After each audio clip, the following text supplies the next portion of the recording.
നമസ്കാരം. ആധുനിക മലയാള ഗദ്യ സാഹിത്യത്തിലെ അതിമാനുഷ്യനാണ് MT വാസുദേവൻ നായർ.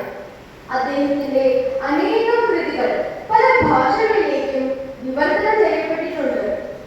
70കളിലും 80കളിലും മലയാള സിനിമാ രംഗം MT എന്ന രണ്ടക്ഷരങ്ങളിലാണ് ശോഭിച്ചിരുന്നതെന്ന് പറയാം. കഥ, നോവൽ, തിരക്കഥ, നിരൂപണം എന്നിങ്ങനെ ഗദ്യ സാഹിത്യത്തിൽ അദ്ദേഹം കൈവയ്ക്കാത്ത മേഖലകളില്ല. മലയാള സാഹിത്യത്തിന് 5ാമതായി ജ്ഞാനപീഠ പുരസ്കാരം എത്തിച്ചത് MT ആണ്. ഏറെ പ്രസിദ്ധങ്ങളാണ് MTയുടെ ആത്മകഥാപരമായ ഓർമ്മക്കുറിപ്പുകൾ. കഴിഞ്ഞ അധ്യയന വർഷം വരെ 8ാം ക്ലാസ് മലയാള പാഠപുസ്തകത്തിലെ ഭാഗമായിരുന്ന കുപ്പായം എന്ന ഓർമ്മക്കുറിപ്പാണ് ഈ വർഷം വായനകാലത്തിന് ലഘുനാടകമായി ഹൈസ്കൂൾ വിഭാഗം അവതരിപ്പിക്കുന്നത്. അദ്ദേഹത്തിന്റെ ബാല്യകൗമാരകാലങ്ങളിൽ കേവലം ഒരു കുപ്പായത്തിനു വേണ്ടി പോലും കുട്ടികൾ എത്രമാത്രം കൊതിച്ചിരുന്നുവെന്ന് ഈ ഓർമ്മക്കുറിപ്പ് നമ്മോട് പറയും. കാണുക, ആസ്വദിക്കുക. തുടർ വായനയ്ക്കായി MTയുടെ ബാല്യകാല സ്മരണകൾ വായിക്കുക. ഈ ലഘുനാടകത്തിന് ആവശ്യമായ സാങ്കേതിക സഹായങ്ങൾ ചെയ്തു തരികയും നാടകത്തെ മനോഹരമാക്കുകയും ചെയ്ത കമ്പ്യൂട്ടർ വിഭാഗം അധ്യാപകരായ ശ്രീലക്ഷ്മി മിസ്സിനും ജ്യോതിഷ മിസ്സിനും സ്മിത മിസ്സിനും നന്ദി പറയുന്നു.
ജോലിയിലെ ഉരുട്ട് നോക്കി നിൽക്കാനോ ക്ലാസ് കണ്ടിട്ടുണ്ടോ കാലത്തേക്ക് കാലത്തോട് പറമ്പ് നഷ്ടം വരാതെ ഇല്ല, ഞാനൊന്നും കണ്ടിട്ടില്ല.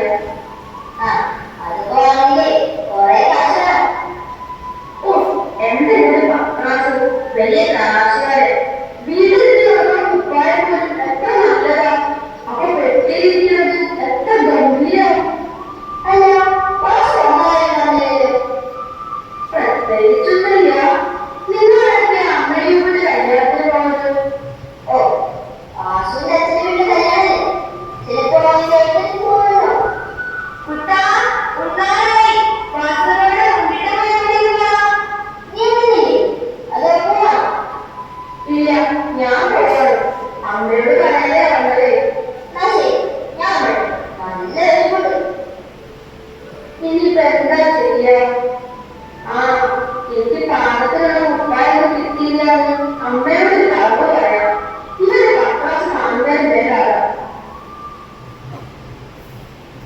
അമ്മേ, അമ്മേ, എന്തായാലും ക്ലാസ് കുപ്പായം കിട്ടിയോ? ഇല്ല, എനിക്ക് പാകാനൊന്നും അറിയില്ല അമ്മേ. ഇനിയിപ്പോ എന്താ ചെയ്യോ? ഇതിനൊക്കെ പ്രിപ്പറേഷൻ എടുത്തല്ലോന്നാണ് പറയുന്നത്. ഞാനൊന്നും നോക്കട്ടെ. നല്ല അസുഖമുണ്ട്. ഇതിനോട് ശക്തിക്കൂടെ? കൊച്ചുമ്മയുടെ പറഞ്ഞല്ലോ ഇത് കിടക്കശീലാണെന്ന്. തലയാറ് കാണുണ്ടാക്കാനേ പറ്റുള്ളൂ. നല്ല അസുഖമുണ്ട്. ഷർട്ടടിച്ച കേറോ? ഇത് കിടക്കശീലാണെന്ന് പറയാൻ കൊച്ചുമ്മയ്ക്ക് എങ്ങനെ തോന്നുന്നത്? ശരിയാ, അല്ലെങ്കിലും ഇത്ര നന്നായി കിടക്കശീലം കൊണ്ടുവരുന്ന കാര്യമില്ലല്ലോ അച്ഛന്. ചിലപ്പോ ഞാനൊരു നല്ല ഷർട്ട് ഇട്ട് കാണാൻ എന്റെ ഏറ്റവും ഇഷ്ടമില്ലായിരിക്കും. നീ ഒരു കാര്യം ചെയ്യും. ഇപ്പൊ തന്നെ അങ്ങാടിയിൽ പോയിട്ട് തുന്നൽക്കാരെ അപ്പൂട്ടിയുടെ കയ്യിൽ ഈ തുണി അങ്ങ് കൊടുക്കും. എന്നിട്ട് 2 ഷർട്ട് തുണിക്കോളം ഒരെണ്ണം വേഗം തുണിതരണം പറഞ്ഞു ചെല്ല്.